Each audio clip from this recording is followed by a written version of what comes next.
Hi, welcome back.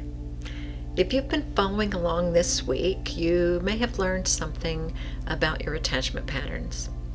Maybe you recognized yourself in the reactive style, or the detached one, or the push-pull. Maybe you saw yourself in more than one. And if you're anything like most people who do this kind of work, your first instinct after recognizing a pattern is to start analyzing it, picking it apart, tracing it back, building a case file on yourself. Why do I do this? Where did this come from? What does it mean? What's wrong with me? And how do I fix it? I want to gently suggest a different approach.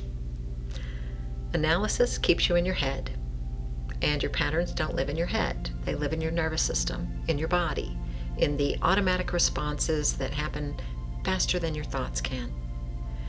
You can build an incredibly detailed intellectual understanding of your attachment style and still find yourself chasing or running or pushing away in real time, because the understanding didn't reach the part of you where the pattern actually operates, in your body, in your nervous system.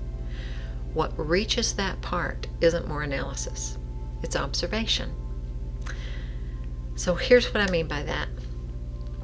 A scientist watching an experiment doesn't try to control the outcome while it's happening. They watch, they note what occurs, they gather data, they stay curious without getting involved in the result.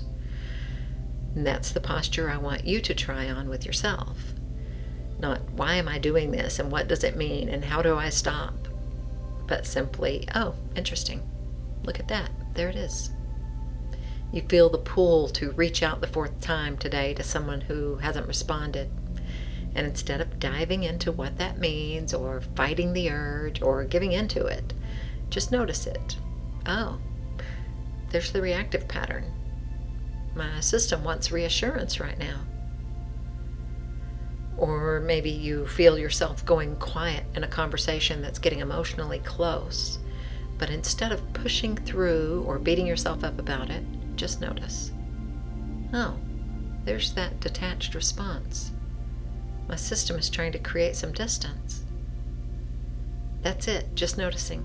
Just the small moment of observation before, during, or after the pattern is running. Before the pattern runs. The moment you can observe a pattern, you are no longer completely inside it. There is now a part of you that is watching, and that part is not reactive. It's just observing. That part has a little space around it, and that space is where choice lives.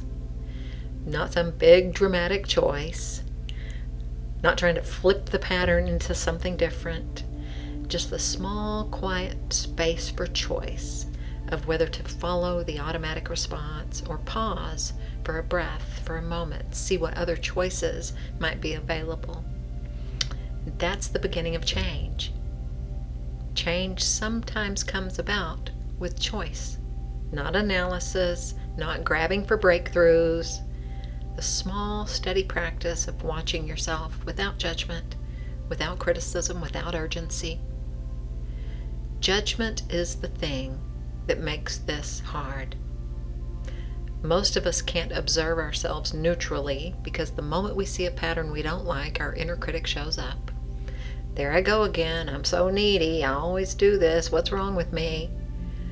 And the critic isn't helping. The critic creates more noise, keeping you from seeing clearly. The curious scientist doesn't judge the data. They're just interested in it. They write it down. They look at it without needing it to be any different than it is. Your attachment pattern is data. It tells you something. It tells you something real and important about what your nervous system learned. It's not some verdict on who you are. So bring that same neutrality to watching yourself this week. It's not easy. I know. I do it. I practice this. It is definitely worth the effort and definitely worth practicing, though.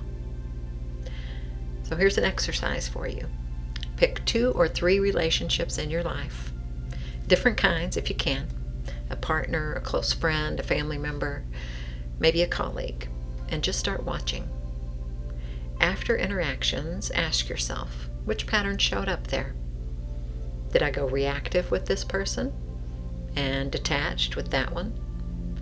Did a particular conversation bring out the push-pull in me? Just a few words, and written down if that helps. What happened, what I did, which pattern that looks like. No need for a big essay or a deep analysis of this information. You're just making some notes, mentally or on paper, to strengthen the practice of paying attention and identifying your patterns. Awareness is power, and you're building a map of your own behavior. Maps are useful. They help us figure out where we are and where we want to go, so we can decide what steps we need to take to get there. Well, this is the last video for this week about attachment styles. There will be more in the future.